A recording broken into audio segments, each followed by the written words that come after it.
The word do the work. We give all and we give all praise. We give all praise unto Yahweh, for he's worthy to be praised. He's worthy to be praised. And so we take the opportunity and we take the time that any time Yahweh gives us, we will honor him 7 days a week without bias.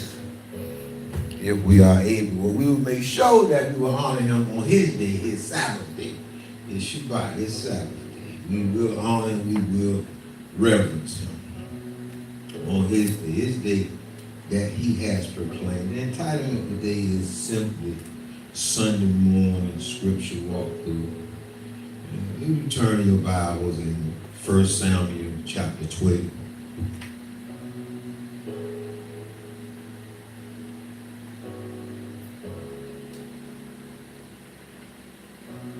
There has to come a time to where we begin to understand the verbiage, and we have to understand the symbolism of the Bible. Because when the Bible begins to talk about the wheat harvest and the barley harvest and the grapes, it's talking about people. It's talking about salvation. People begin to look at these things and they think that these are merely meat, that is a grain. Barley is a grain. Wheat is a grain. And grapes is what you make juice or wine from. But barley harvest is going to be, that's your first resurrection, is your barley harvest. Because when you begin to thresh barley, there's something called chaff, the chaff, the chaff. And it begins to fly in the wind. That's the worthlessness. That shows what is worthless. And that's what Yahweh is doing in a lot of our lives when he begins to take us to the threshing floor and he begins to throng us in the air.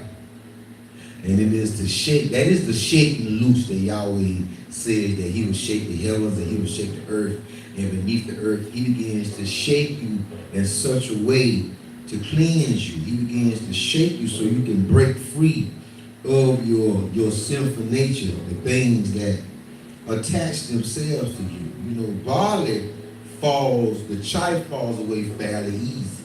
It's winnowed. This is those who respond to the Ruach HaKadosh quickly. Those would be barley. Those people will be considered barley. It's those who respond to the Ruach HaKadosh quickly. And when I mean respond, I mean respond with what? Respond in obedience. Then you have some people that are wheat. Now to remove the chaff from the wheat, it requires more action. It's a more vigorous action. It requires more action. Some would say death, near death, jail, incarceration. It would seem as though they would go through greater trials and tribulations in life. Being drug addicts, drug dealers, a number of things will be considered the wheat because it takes more action from Yahweh. It is a more severe action. And the action of wheat, it requires a judgment now, not a judgment in your death, but it requires for Yahweh to pass judgment on your life where you are now today. Judgment of Yahweh is not just when you die. The judgment of Yahweh, it falls on individuals on daily. It depends on where they are with him and what it is that they are doing in their lives. And since the action is more severe as a judgment, it comes with a lot of tribulation. It comes with a lot of tribulation, which the tribulation really is a threshing instrument. Tribulation is really a threshing instrument, and it begins to rub, and you begin to turn. You say turn over a new leaf? Well, no, it comes from that action. It comes from that threshing. It comes from that trial, and it comes through that trial and tribulation. And then we have grapes. We have a grape harvest. But what you need to understand about the difference between the barley and the barley and the wheat are people that have a spiritual connection. Some are more mature. Some are elders. Some are babes just coming into the faith. And then your grapes are flesh. Grapes is flesh. That's flesh. That's flesh. That are people that's in the flesh, people that really don't have a belief system and really don't believe in anything other than themselves. So the grapes, well, they must be trodden down, which is very severe, because now that's under the foot of Yah. And the result usually take place in unbelievers. I'm sure what I'm talking about. Before you came to know Yah, you ran the streets and did just about anything. Most of our young men, our young males that really don't have a relationship, they wind up going to prison, and when they come back or jail, they come back Muslims, or they come back Hebrews, or they come back Christians. They come back Christians because it's a more severe action that it takes the believer, because they're flesh. So flesh has to be trodden down. You know, when you talking about wheat and barley, this it's a flow. And you take it and you throw it up in the air, and the wind blows away the trash. It blows away the garbage. What's good falls back to the flow.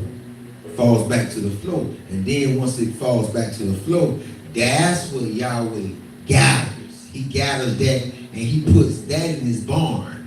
The stuff that blows away, that's the stuff that's burned. That's the stuff that's burned. That's the things that Yahweh does not keep.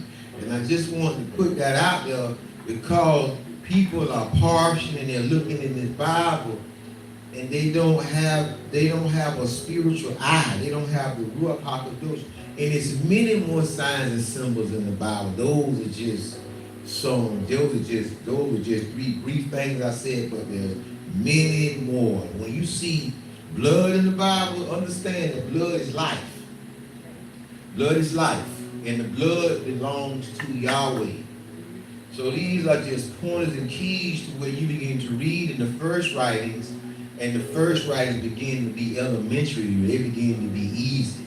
I have no need to go into competition. Other people have to read other books. They have to study this and study that and study sciences. I study Yahweh. I stay in Yahweh's presence, and I allow Yahweh to show me about his word. I don't go investigating, trying to make nothing up. I'm trying to rush the process. The process of Yahweh, it takes time. And I learned that many years ago. I cannot be as sharp as some other men are in areas that they are in, because some have studied and some Yahweh have given it to them, and Yahweh has not given it to me. And that's why everybody has to abide in their calling. That was for free. I call that being for free. But that don't have nothing to do with But that's really about the resurrection.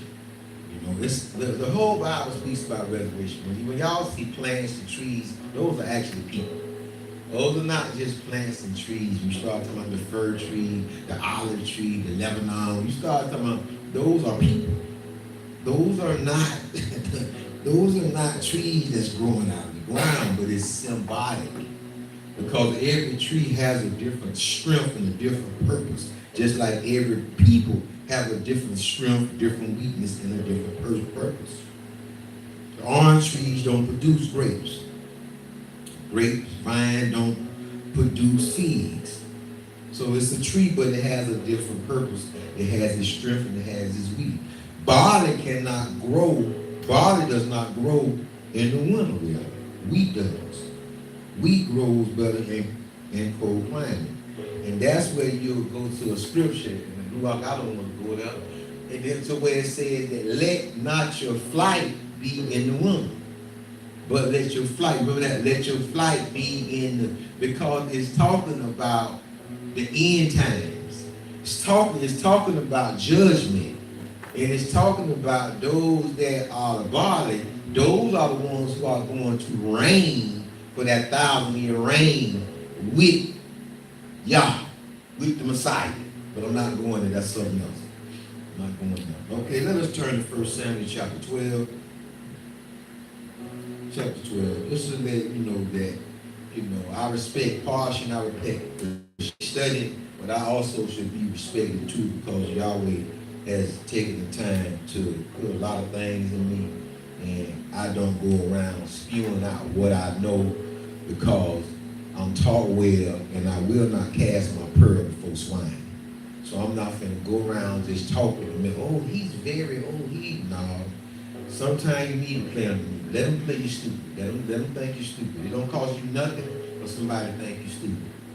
Because at the end of the day, who really is stupid? It's sure not you.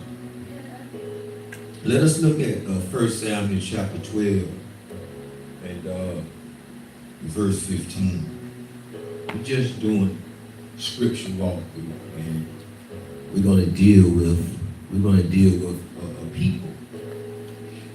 Sometimes you have to deal with the specific people. When you begin to deal with Moses and Abraham, the first thing you need to know is, well, what was his nationality? What was his nationality? Well, he was a Hebrew. Okay, well, he was a Hebrew. Well, who are the Hebrews today? Because you can find everybody else. Put a claim, I'm Ashkenazi, I'm Khazar, I'm Ham, I'm Dan. So we need to know who is who. We need to know who's who in the Bible. So 1 Samuel reads in chapter 12, verse 15, and reads on this wise. But if you will not obey the voice of Yahweh, but rebel against the commandment of Yahweh, then shall the hand of Yahweh be against you as it was against your fathers. So understand that Yahweh's hand was against our ancestors. And he said that if y'all don't straighten up or come to know it, my hand shall be against you also as it was against your ancestors. Now therefore stand and see this great thing which Yahweh will do before your eyes. Is it not wheat today? I will call unto Yahweh, and he will send thunder and rain, that you may perceive and see that your wickedness is great, which you have done in the sight of Yahweh in asking you a king. So the problem was, they were asking for a king. And what scared me with the Hebrews, they want to be king. They want to be a leader. But I keep telling people, there will never be another king in the nation of Israel other than the Torah. There will be a council of men, but the Torah will be the king. And those council of men, they will come together, and there will be no argument, and they will come together, and judgment will be passed on that situation of that person, and it will come from Torah. It will not come from a man like Solomon, where you bring a woman and they're arguing over the baby. No, it don't come from that. It's going to come from the Torah. It's going to come from Torah. It's not going to come from man. And I see men trying to be leaders, men trying to lead. Listen, Moses didn't want to be Moses. Moses didn't want to be Moshe. Aaron didn't want to be Aaron. Their sister Miriam didn't want to be Miriam. Nobody want to lead no rebellious, fighting, arguing people. You know what I'm saying? Those people were placed in those places, just like I'm placed in this environment that I'm in. You understand? I'm placed here. So we need to understand, we need to understand some things about this book. And the reason why I'm saying about the wheat, because what he's telling them is, watch verse 18. So Samuel called unto Yahweh, and Yahweh sent thunder and rain that day, and all the people greatly feared Yahweh and Samuel, and all the people said unto Samuel, pray for thy service unto Yahweh thy Abba, that we die not, for we have added unto all our sins this evil. They say nothing about no devil. You're going to find evil in this Bible. When you get back there, we're going to reach, now you're going to get your devil to ask us a king. Okay, now, Yahweh is angry because they're asking for a king. Because Yahweh already knows that whatever the king says is the way the people are going to go. Even if it's against Torah, they're going to go against Torah, and they're going to follow their king. Perfect example. This country, when they had Obama do same-sex marriage, the people had supposed to have rose up in the land and said, no, it will not be same-sex according to the Bible. We shutting y'all down because y'all work for us. Y'all don't run nothing. Y'all don't pass laws. Y'all supposed to bring the laws before the people, and the people supposed to have enough sense to have a Bible, and biblically, this is how we are supposed to live. Not by fly-by-night. But they legalize marriage. No, it's not supposed to be that way, because all of the states are supposed to rise up, and you shut the government down. Because the government do not run the country. The people run the country. But the government have tricked people into thinking that the government runs the country. No, the government don't. Just everybody start going to work and see who run what. See what get run. See what the government gonna do if everybody start going to work. If everybody start buying, selling, and trading with their money, and everybody start borrowing again. Where you can't take a levy or a tax on us borrowing. You need something done at your house, I need something done at my house, you do it. You need this, I got this. You got cattle, you got eggs. You understand me? You take that away from them, and they'll be looking stupid. Because their system will have failed them. You understand me? So it's the people that's the problem, not the government. Not the government. I keep telling people, you keep talking about the system. It's not the system, it's the people. Trying to rise up and you want to overthrow something. No, people is what we need to get. We need to get this in our heads.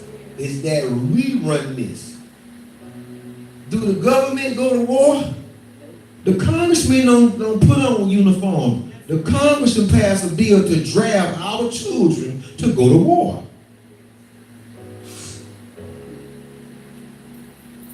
So now what he's doing is this a threat. This is a threat that Samuel, he's threatening them.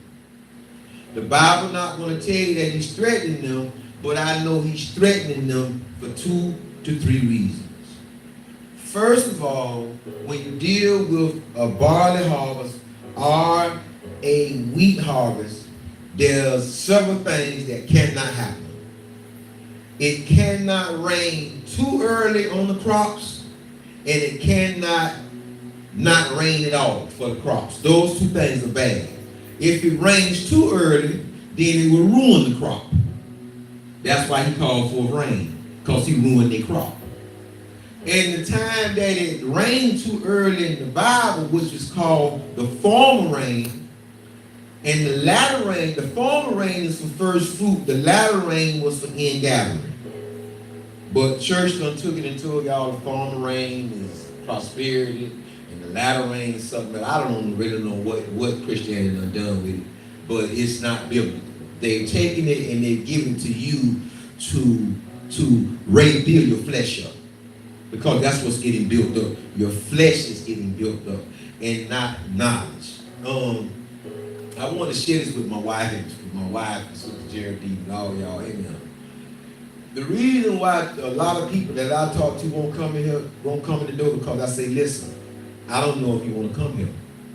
And they say, why you say that? I say, because I only teach the truth. I only teach to your spirit. I don't teach to your flesh. I'm not finna get you hyped up. I'm not finna get you jumping. I'm not finna hoop for you. I'm finna come in here. This is a place where you learn knowledge, where you learn about the Bible.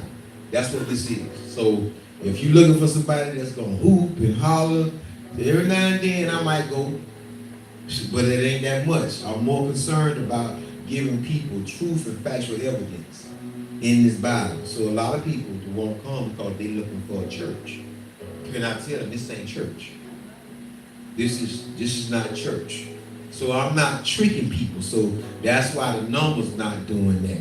Other people with ministries that's Hebrew, oh yeah, come on, we gonna have church. We gonna have church. You ain't gonna miss nothing. You're not gonna miss nothing. We got a wonderful praise and worship. We got all this. They still giving people the same pitch as Christianity.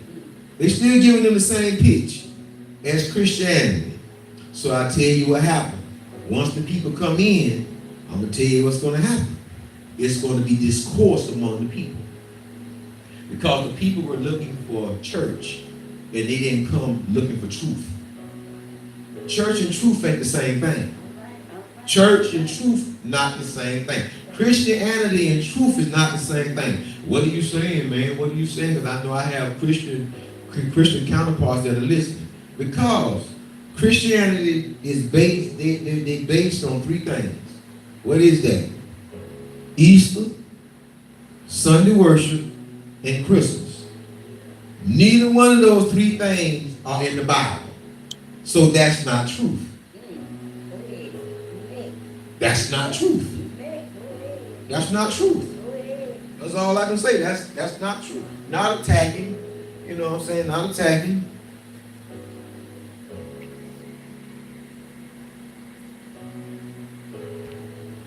Not attacking anybody, but just dealing with the truth. Just dealing with the truth. And that's why I say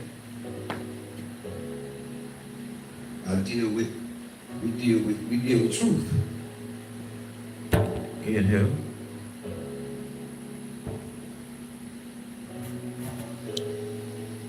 Yes, we deal with truth. So a lot of people not going to come here because it's, first of all, it's not fundamental Christianity. You got to come in here and you got to be willing. You got to be willing to learn. And you got to be willing to learn the truth. You understand me? I'm not going to attack Christianity, but I can tell you what Christianity, what they base it on. Everybody knows. What's their three pillars? Christmas, which they call Resurrect Christmas, Easter, and what else? Sunday worship. None of that's in the Bible. None of that's in the Bible. So somebody's gonna tell me, that don't matter. Well, okay then, cool. I deal with the truth. Let me get on, so we can get on, so we can be under our technical difficulties with the phones right now. Okay. 1 Samuel 15. So he's threatening them, and he said, look, I'm gonna read it to y'all. He said, I'm gonna read it to y'all just how he said it. But y'all got all this stuff in it. He said, okay, y'all keep on trying me. I tell y'all what, I'm in verse 16 now. All right, now y'all stand right here. Y'all gonna see this great thing that Yahweh will do. Y'all need to do a great thing before y'all eyes. I don't finna call down rain, but I know it's coming anyway. See, the prophet knew it was coming anyway. Because when we sinned with the geographical location of Israel, you got the Salt Sea on one side, the Mediterranean on the other side, so it was hard to get irrigation to your crops. So we had to depend on the former and the latter rain. We had to.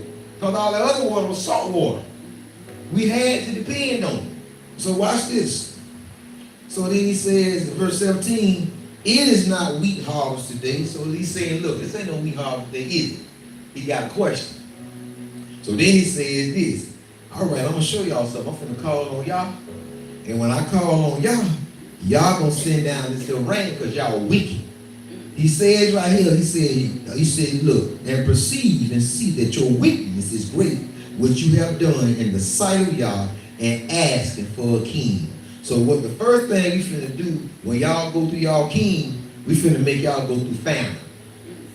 We finna make y'all go through famine. See, some stuff you can't get parsed when you parse the scripture. Some stuff you just can't get. You got to know culture and you need that ruach. I'm not speaking against parsing. I'm not speaking against you studying because I parse and I study too. But you need to have the Ruach HaKadosh to lead you and to guide you through all understanding and bring all things back to you to knowledge that you have forgotten or you have misplaced in your thought. Listen to what it says. So Samuel called unto Yahweh, and Yahweh sent thunder and rain that day, and all the people greatly feared, and Yahweh feared Yahweh, and they feared Samuel. That's how I feel sometimes around here. I feel like they fear me, but I'm like, what you fearing me for? What y'all fear me for? All y'all gotta do is what's right. And like I tell them, it's not what you do, it's how you do it. It's how y'all doing it. You too disrespectful. You understand me? And if you do it the way you trying to do it, You trying to impose your will upon me, and I'm too much of a man for you to impose your will upon me. I'm too much of a man. And that's, Sister Geraldine, why they have a problem and run their mouth. You're not fit to impose your will on me. I'm too much man. And you ain't man and woman enough to do what it is you're trying to do. Go home. So now they have a problem. They want to run their mouth. They want to bump their guns. Oh, he this and oh, he that. No, I just ain't going to let y'all run over me. Then listen what the book says. It says in verse 19, it says, and all the people said unto Samuel, pray for thy servants unto Yahweh, thy Abba, that we die not. For we have added unto all our sin this evil to ask of us. Why are they talking about where they're going to die from? They ain't talking about dying from that thunder and lightning. They're going to starve to death. They're going to starve to death. They're thinking about starving to death. Because you got to understand that the wheat and the barley harvest was really, really important to us back in that day and age. And the grapes, because y'all got to remember, we ate organic. We didn't have all this stuff like you have today where they don't mingle seeds. Because we'll go back into Genesis. And Genesis done told us, look, do not plant divers seed, don't mingle seed, and don't mingle animals. I seen them took a horse and a zebra and let the horse and the zebra mate. That's how we get all these vegetables, this stuff that's growing that's not good for us. Because they done took it and they done mingled it. Like, I think like a nectarine is a cross between a peach and an orange, or a peach and something. You understand me? They done, a peach and a plum. They done took this stuff and they done crossed it up. They done did what Yahweh said don't do. So guess what it's going to do in our body? It's not going to have a good effect in our body. Because y'all done told us what to do. But man, keep wanting to say, oh, that's all right. He love us and you tripping and you too serious. Okay, all right. All right. If I don't be serious about what the instructions that I get through this Bible, then you better not never give me no instructions and think I'm gonna be take what you say serious. See, people want you to take what they say serious. Leave me alone, don't talk. No, I'm gonna keep talking. I'm gonna keep doing what I'm doing. But when it comes to Yahweh, oh, don't worry about it. That's done away with. Don't worry about that. But you want me to respect you. I'm gonna blow your brains out. You keep on bothering me. I'm gonna stab you. You keep on bothering me. You know how we live, how people live. But when it comes to the word of Yah, oh, that's like that went off their back like water. Now let's go into 1 Samuel 1-19. Yahweh uses his prophet to warn the people. The form in the latter rain was a sign between Yahweh and the Hebrews. Weather was especially crucial to the wheat's prosperity between Passover and the harvest of Shavuot. Now, from Passover to Shavuot, that's called the Feast of Weeks. Once you get to the foot of Mount Sinai, that's Shavuot. When you get to the foot of Mount Sinai, that's the Feast of Weeks. That's one of the 3 times that Yahweh wants us before him.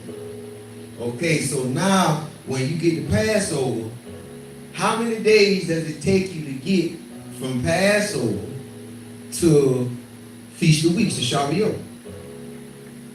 It's a little over 50 days because most people start their Omer count after the 7 days of unleavened bread. Because you have Passover, then you have unleavened bread for 7 days. So some they count their Omer count after Passover, some count theirs after the 7 days of unleavened bread. And what I'm talking about and what I'm teaching y'all is I'm teaching y'all the method and the mind of y'all. I'm not teaching and preaching y'all nothing about man and what people teaching in the church. I'm teaching y'all the Bible. And I'm teaching y'all about history, and I'm teaching y'all about culture, and I'm teaching y'all about how y'all use everything to talk to us and to chastise us so he wouldn't have to destroy us.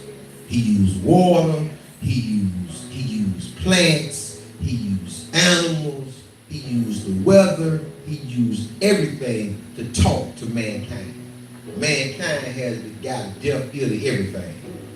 Now you need a weatherman. I don't need a weatherman. I can tell my family when it's going to rain, when it's going to get cold, or when it's going to get warm. I can tell my people. I say, look, the grass from the start growing.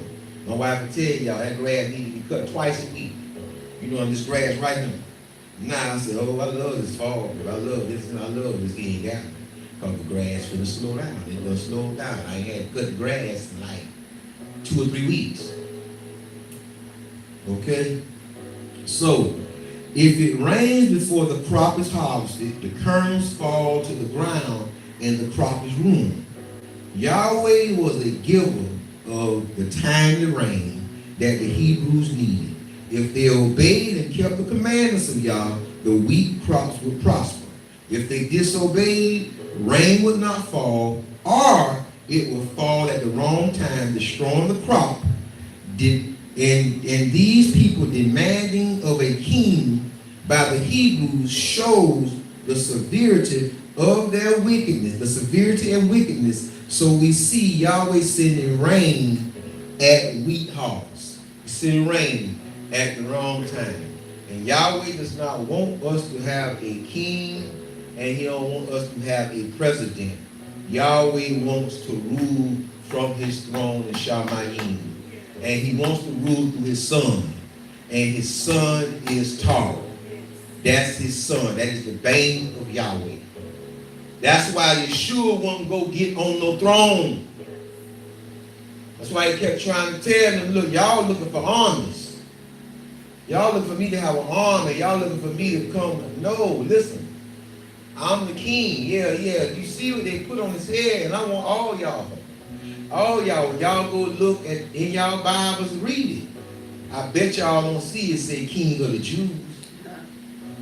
Listen, when they crucified Yeshua, if y'all find an original document, look at the three languages that they had on his epitaph, and the one that's Hebrew will not say King or Solomon of the Jews. It's gonna say Hebrew.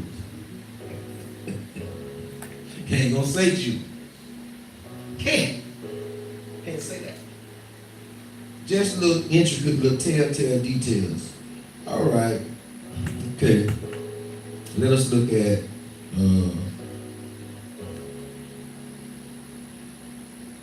let us look at Isaiah 63. Let's look at Isaiah 63.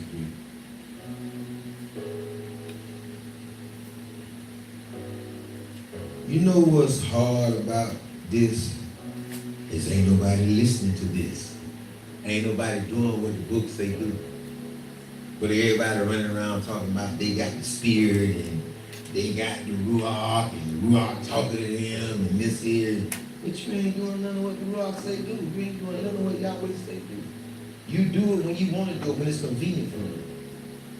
I always make sure I do what Yahweh say for me to do when it's inconvenient, it's not convenient. When my hip hurt, when I'm feeling bad, that's when I make sure I got to push myself and get done what Yahweh get done. Yahweh know about my pain. He can touch it if he wants to. He done did it before, but he don't touch it. So I have to move through it. I don't get no special privileges. You understand me? Because one thing that Yahweh want me to understand is you are still mortal. I don't care about my relationship with you, about the talks and you hearing.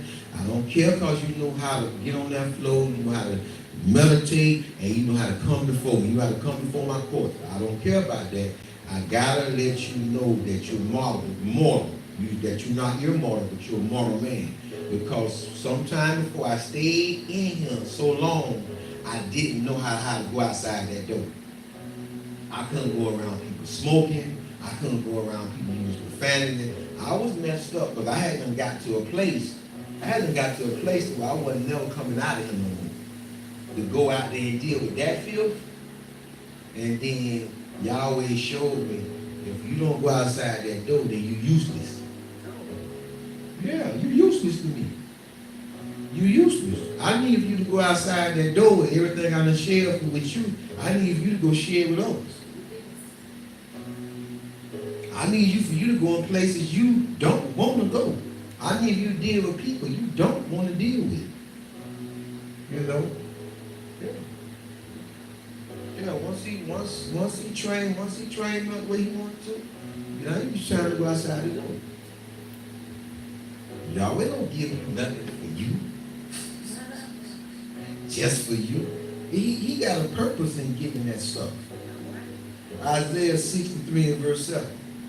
Listen, I will mention the loving kindness of Yahweh and the praises of Yahweh, according to all that Yahweh hath bestowed on us, and great goodness toward the house of who? Israel, which he hath bestowed on them. Listen, Yahweh has bestowed something on the house of Israel, according to his mercies and according to the multitude of his loving kindness. For he said, surely they are my people, children that will not lie. So he was their Savior. Now, when you start dealing with that verse, you're going to have people saying that they Israel, but you're lying. So if the Bible says that these is going to be a people that don't lie, and I'm their Savior, then that means that is a Torah-based, Torah-founded people, and that is a community of people. That is a community of people that hold people up to a standard. That's like when I was talking to one of my brothers last night on the phone, and he was like, "Man, you lenient, you ain't hard like you used to be." He said, "Man, when I came to Orlando and live with you, I was telling John Nelson, man, you regiment, you like a commander, a sergeant, you know, because he couldn't eat this, he couldn't eat that, he couldn't do that there. But when he came, he lost like 35 pounds. He was feeling the best he had done felt in years. He was eating right, doing everything right. But he said that I'm not as lean." I said, "Well, cause last time I was being hard, you blocked me." And on Facebook, and you blocked my number on your phone. So I couldn't get to you. So now that, y'all sent you back to me, I just have to watch from a distance and just interject, certain things. So we have to understand that when we dealing with scripture such as chapter 7 here, 63 and 7, 8, for he says, surely they are my people, children that will not lie. So he was their Savior. So if we really look at Israel, I don't want to say spiritual, because Jehovah's Witnesses use that.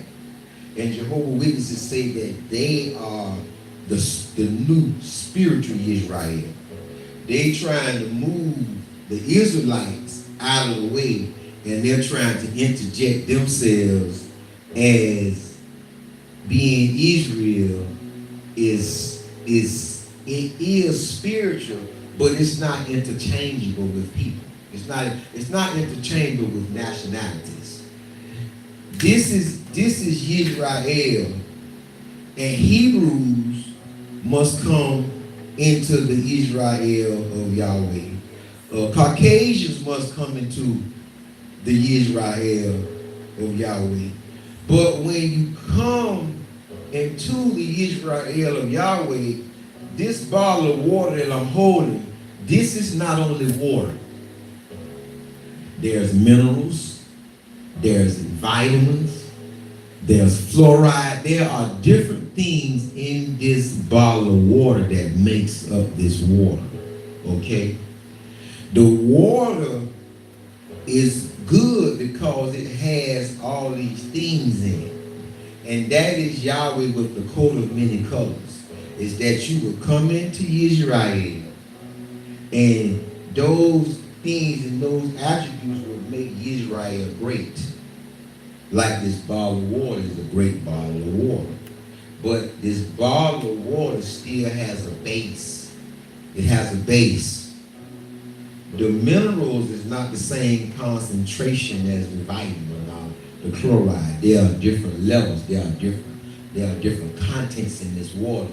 And once you begin to come into Israel, then that's where you begin to look into Revelations, and you begin to look in the book of Isaiah, in the book of Ezekiel, and you'll begin to see the court of Yah. You'll begin to see the inner court, and you'll begin to see the outer court. And you'll begin to see who Yahweh has on the four corners of his kingdom, on the four corners of his gates. And you'll be able to see who's in the inner court and who's in the outer court.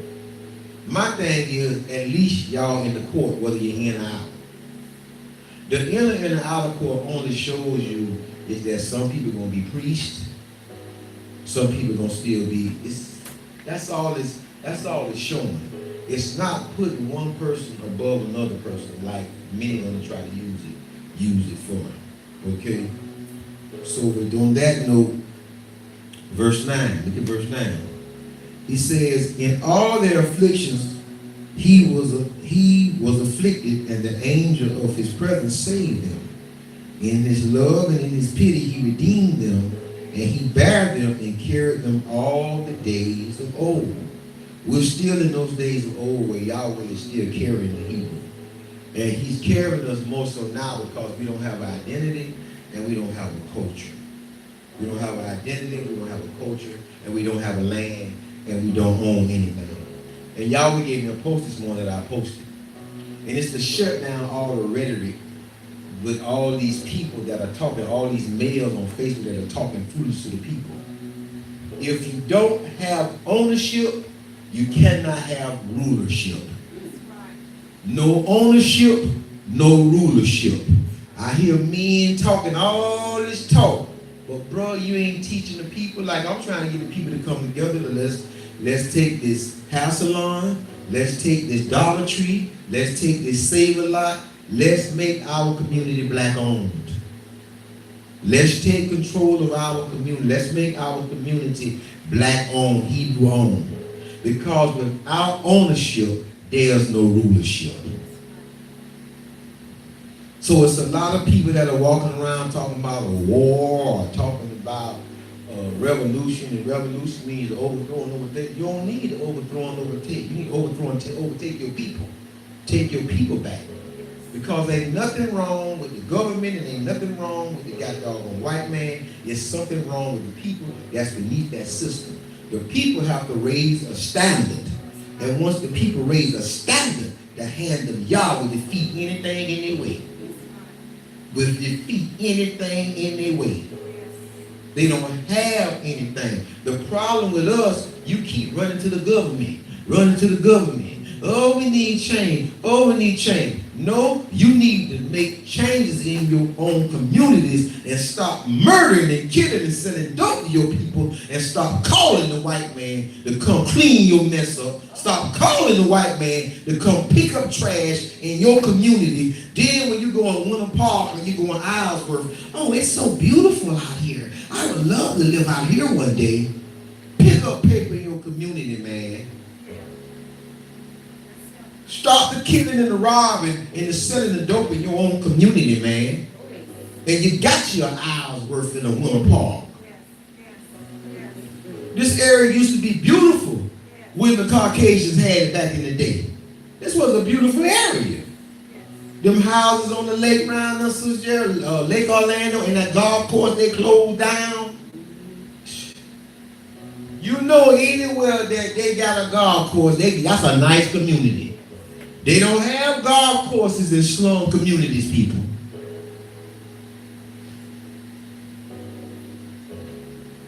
They have golf courses in what you call, what they call them places, where they got them communities, what they call them? Not townhouse, they call them something. What's the name? Huh? It ain't gay, they got a name for it. It's called town. No, it ain't townhouses. It's called I forget the name because they got it one in Jackson. Huh? No, it ain't a township. It's called country clubs. But see, in their country club, they got houses. They got community. They got stores and schools, and they don't have to come out with their country clubs for nothing. Y'all, a lot of people think country club is just a golf. No, it ain't. Country club is a community. Yeah. And you can't get in there. It's gated all the way around. Oh, you got to go through a guard booth to get there. You can't even ride through there and look at houses. can't be in there and you could have the same thing in Chicago, Detroit, New York, Miami, Jacksonville. You could have the same thing. The same thing. Listen to the book. It says this. Watch this. It says, but they rebelled and vexed Yahweh's spirit. Therefore, he was turned to be their enemy, and he fought against the Hebrews. He fought against the Hebrews. Why do they keep putting all this stuff on all the other nations? Our fight is Hebrew. I said this to my wife. I say, baby, the reason why your struggle is so hard, the reason why my struggle is so hard is because we got to go through Yahweh to get what we want. And that's not easy. It's not easy to go through Yahweh to get what you want. But when you go through Yahweh to get what you want, you'll never lose it. You'll never lose it. You'll be able to pass it on to your children and your children. You'll never lose it.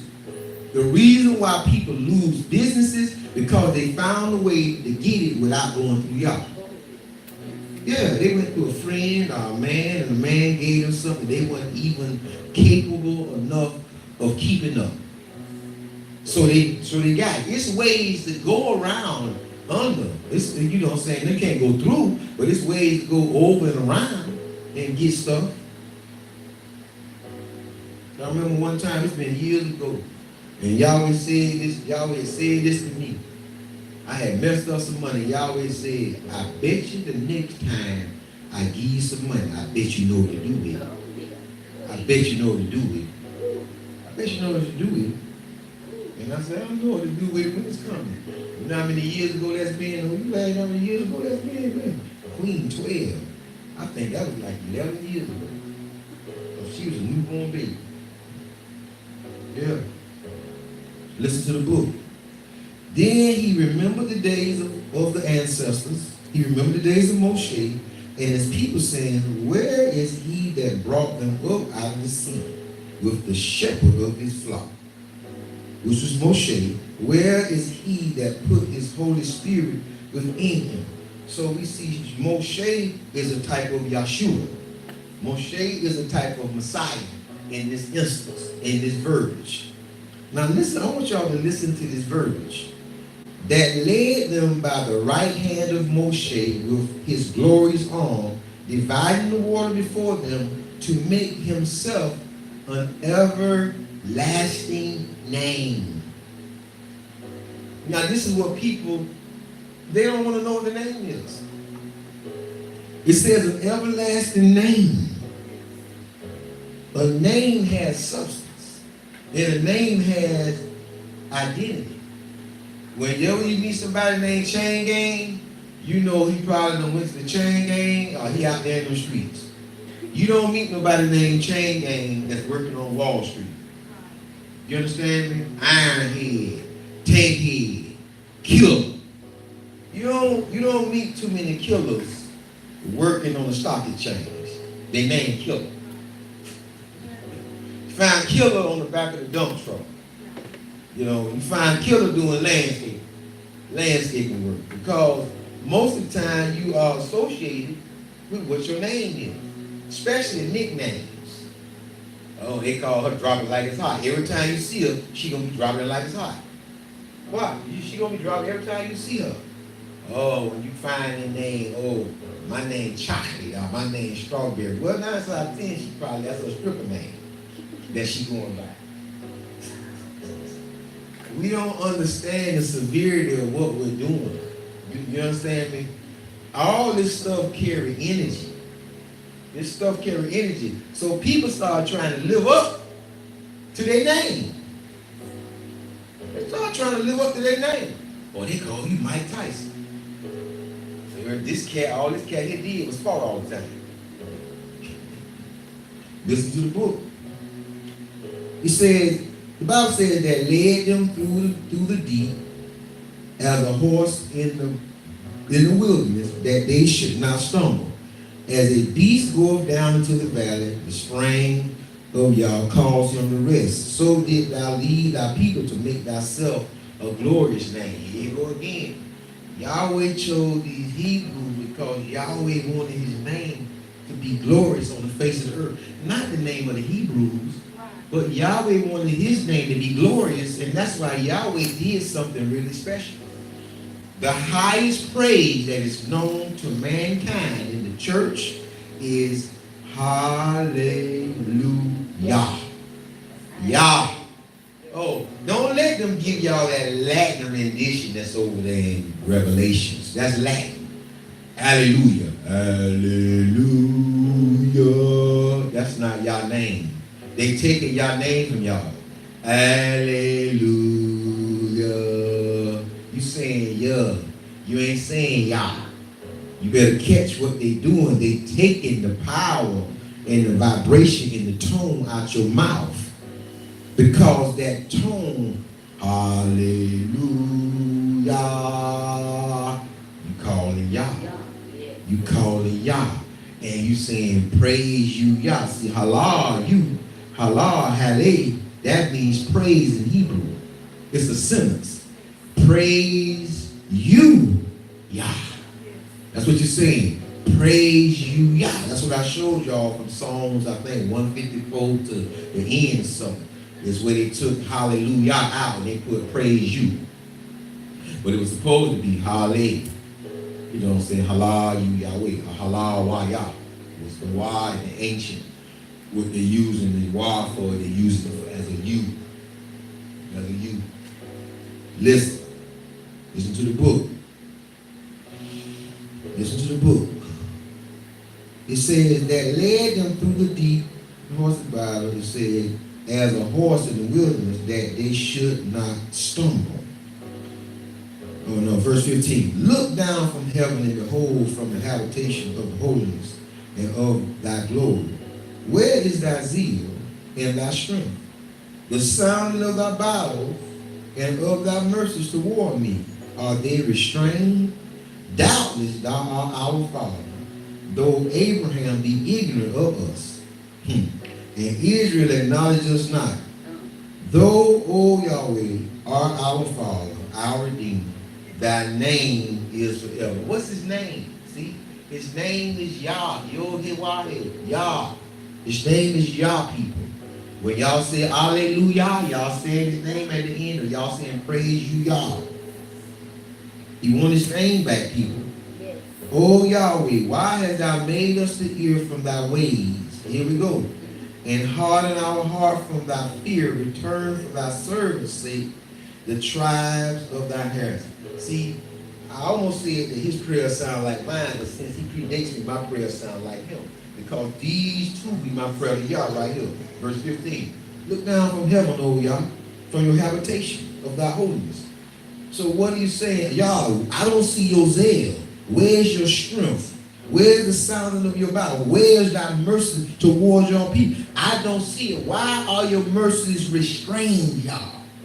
Oh, Yah, why has thou made us to ill? Why have you made this people to ill? You have brought this people here by transatlantic slave trade, and they have been stripped and robbed and have no knowledge of who you are your word. It'll be my prayer to Yah. And I'm looking at him, I'm like, wow.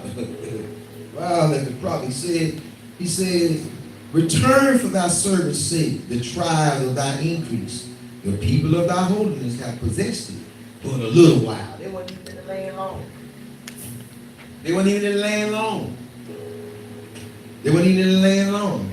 Our adversaries have trodden down thy sanctuaries. We are thine. Thou never bearest rule over them. Watch this. We are yours. They never bear, you never bears rule over them. They will not call by your name.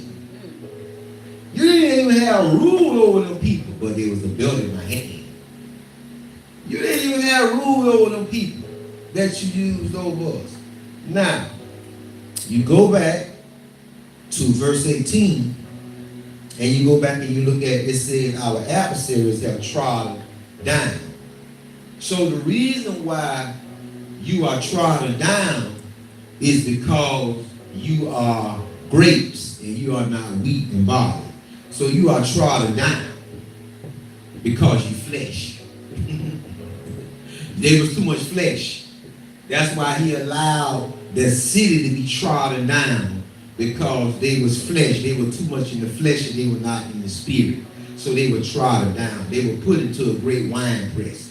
It's more than one wine press, y'all. It's more than one wine press over in Revelations, where sticking in thy sickle, for the grapes of the earth, they are ripe, and they are ready to be trodden down. Because in that wine press, that's the nations. Those are people of flesh. Those are unbelievers. Those are not wheat. Those are not barley, and they are not wheat. They are grapes, they are flesh, so they are trodden down. And anytime Yahweh begins to trod something down, guess where he trods it at? He trods it down outside of the city. Very seldom will Yahweh trod something down in the city. Why? Because it defiles it. That's why he made Israel be torn down to waste and torn down to rubble, because it was defiled. And that's why it still lays waste now until Yahweh makes it undefiled, because the stuff that y'all going to Israel to sin, that's not the real land. That's not the real land. So Yahweh has, it's still, if you go there, it's still in waste. It's still trodden down, because in AD 70, they did that stuff inside. You always have to trod, and anytime history, anytime we had sacrifices, you did it outside of the city. You know what I'm saying? You didn't do it inside, you did it outside. That's why that wilderness tabernacle, it was outside. It was a way you had to go to it, because it was bloodshed, and blood belonged to Yahweh. It's so much within history that in the Bible that you really need to know to really connect the dots, and it's good. Let us turn to Haggai, first chapter, and then we'll be okay.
Go to chapter 1, verse 5. But this is what the disconnect is.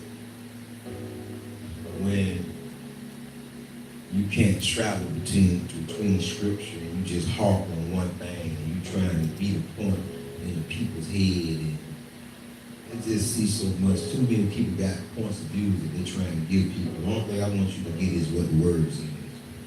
They gave y'all 1 verse 5. Now therefore thus saith Yahweh of hosts, consider your ways.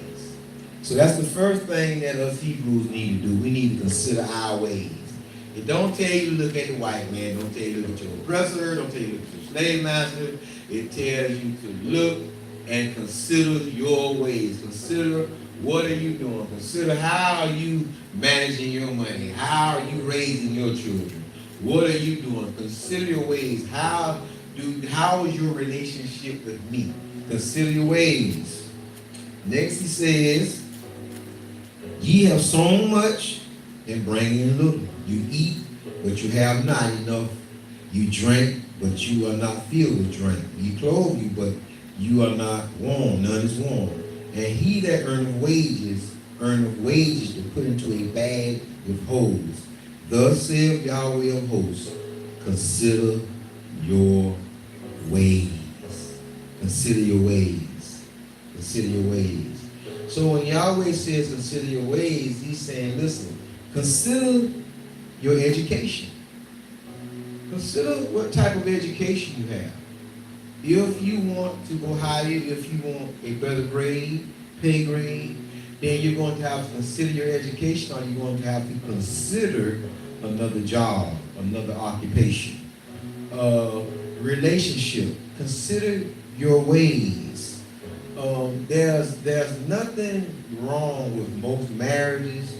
The thing that I see with marriages is two things that people don't do.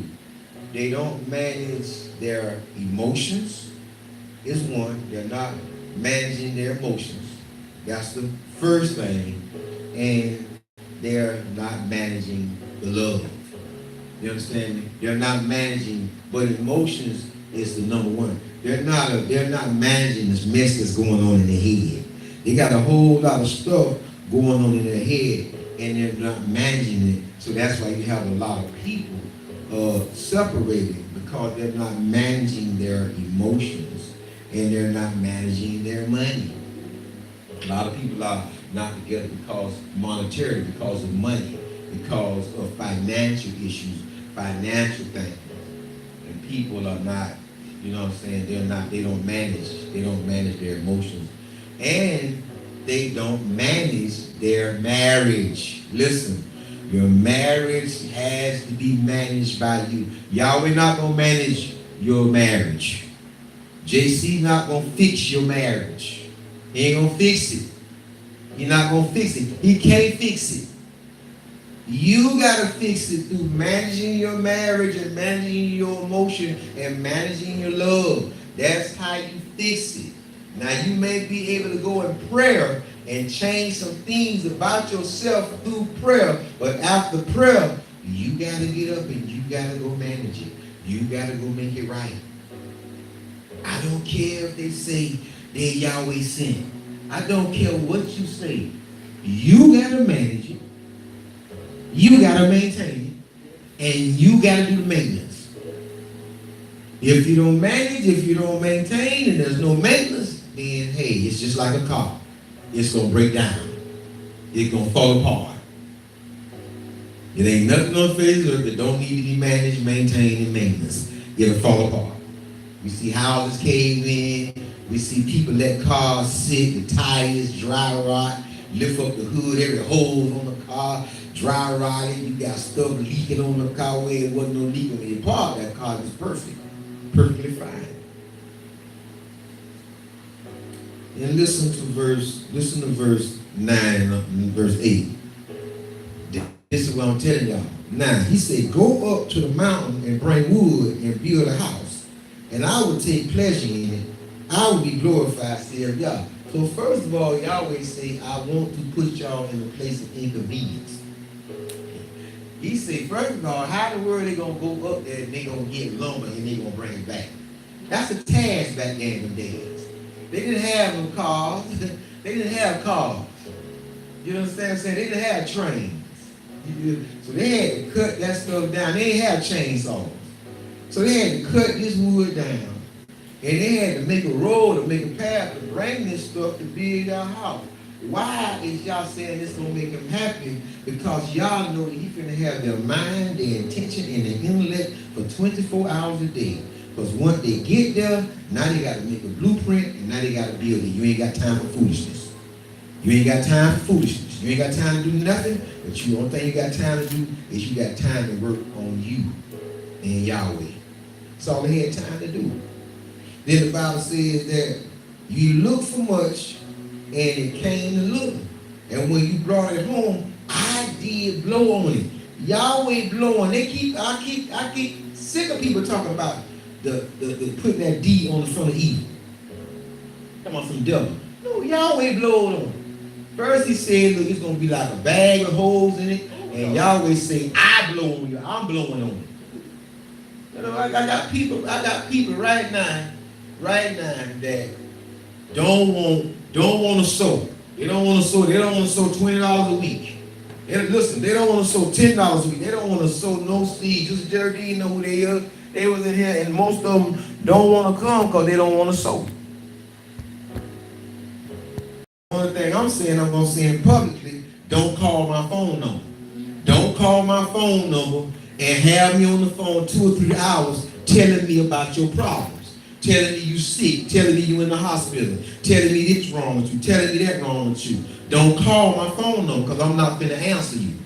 You understand me? Because most of them, I raised them up to be men. They were feeble-minded little boys. And now you get to the place where you think you're a man, now who y'all use, now you want to cut it off because $10 or $20. Some of them, when they didn't have a job, before they got a job, I'm going to help you get a job. Oh, I want a job, Apostle, because when I get a job, man, I'm a tithe. I'm going to sow into the ministry. So if they get a job, you know the first thing they say? They got a problem with tithe. But when they was behind that door in that gym, and I was feeding them, and I was taking care of them, I was clothing them, giving them suits that y'all would instruct me to give them, oh, that was all good. That was all good. But now when it's time for you to come into your manhood and be who y'all call you to be, oh, now you want to start smoking Black and Mild. Now you want to start partying. You want to start going out to the club. And now you want to start using profanity on your Facebook and all that stuff. Look, I don't need you. Definitely not with that devil. I don't need that. You understand me? You know what I'm saying? And after a while, you get tired. You get tired of that devil because I keep going in the woods and I keep going to get this wood and I keep bringing that wood that's worthless back into the house of y'all, and then I begin to do carpentry work on that wood to make that wood come in and turn the wood into something that you would lay eyes on and it's beautiful. You understand me? It's got worth now. It's got worth now. It didn't have no worth when I first brought it in the door, but now it's got worth. You know, that's why I said when I started out first early in this talk, this little scripture walkthrough that we're walking through. Listen, it says in verse 16, it says, no, that's the wrong verse. I'm on 9. You look for much, and lo, it came to little. And when you brought it home, I did blow upon it. Why, saith Yahweh of hosts? Because of my house that is waste, and you run every man unto his own house. Therefore, the Shamayim over you is stayed from dew, and the earth is stayed from her fruit. And I call for a drought upon the land, and upon the mountain, and upon the corn, and upon the new wine, and upon the oil, and upon that which the ground bringeth forth, and upon me, and upon cattle, and upon all the labor of your hands. And they want to know why they're struggling. They want to know why they're struggling. You're struggling, I'm telling you, you're struggling because you came up under apostleship, or apostolic. You came up under it. That's what you came into. And when you came into that, it was something that was placed on your life, which is called accountability. Because you begin to come and you begin to understand your purpose. And with that, you can't play dumb. You can't play dumb. You can't play dumb once you come up under the authority. Because like I said yesterday, listen, these things are not offices. I do not have an office. I operate in the person of Yahweh. I'm not in the office. This ain't an office. See, you can appoint people to offices. You can't appoint people to the things in Yahweh. Yahweh has to do that. Yahweh knew you when you were yet in your mother's womb. That's what Yahweh knew. He knew that. So Yahweh chose you. Yahweh chose you. He chose you when you were in your mother's womb. I was looking for that scripture. I love that scripture from yesterday, and that's where I'm going to close out. Let me see. I don't know if it's Matthew 21. Let me see. It might be Matthew 21 and 28, and that's what it is, yeah. It's Matthew 21 and 28. And let's close out why we continue to use the first writers is because the one who you wrongfully called JC, and his name is Yahshua. I want y'all to hear something that he says in Matthew. And he says it in Matthew. Yes, he says this in Matthew. Listen to what he says.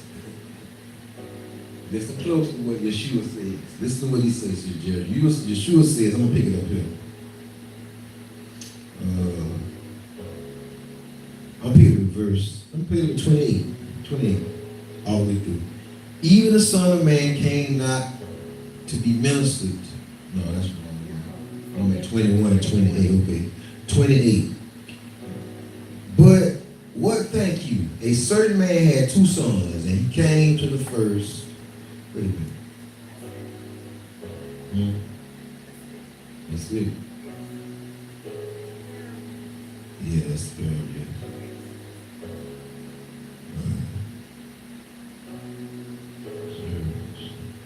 That ain't what I want to.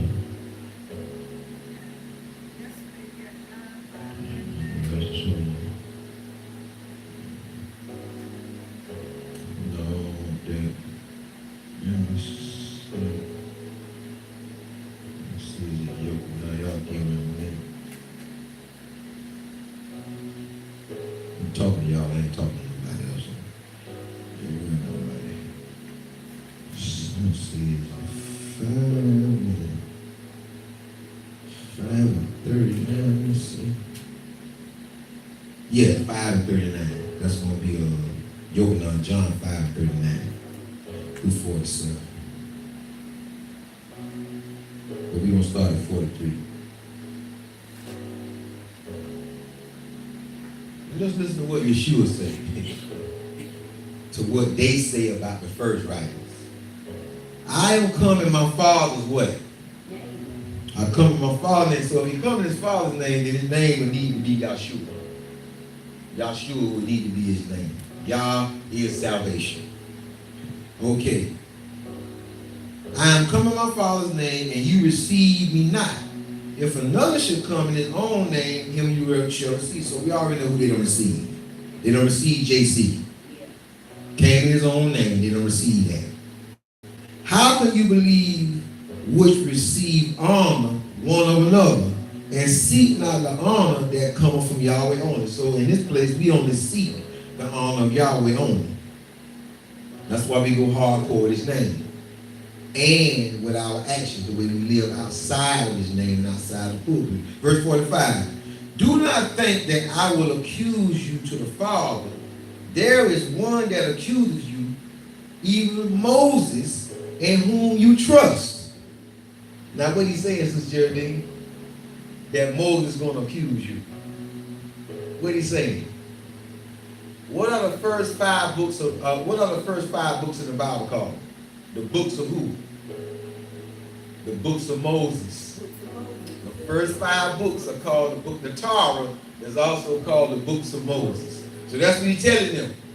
He's telling them about the first five books. That's what he's telling them, right? That's what he's telling them. He's telling them, he said, look, do not think that I will accuse you to the Father. There is that accuse you. That's the Torah. That's what he's saying. In whom ye trust. We know it's not Moses because Moses ain't write nothing. Moses ain't write nothing. Moses recorded what was said. Moses ain't write nothing.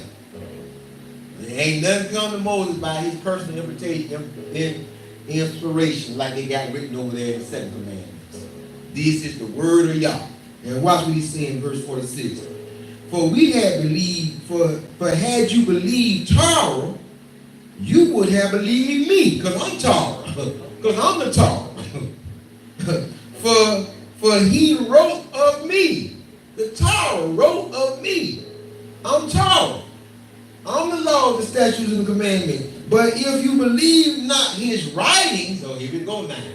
So we see his writing. If you don't believe the Torah, how shall you believe my words? Because the only thing Yeshua say, I'm teaching y'all is Torah. I'm not teaching y'all Christianity. I'm not teaching y'all none of this other stuff that y'all got going on. Now, y'all got it going on looking good. Y'all got it looking good. It's booming, it's humping, it's popping, it's bumping. But look, y'all can't understand me because that ain't what I wrote. Those are not my rights. I want to thank everybody for letting us, for patronizing with us today, patronizing with Yahweh and then Yahweh, your eyes and your ears. We just pray that you enjoy the entirety of your week. And we say in this place, we say, if it be of Yahweh, nothing can overthrow it. Unless the happy first, even be found to fight against Yahweh. We dismiss from each other, but never from the presence of Yah. Shalom Aleichem.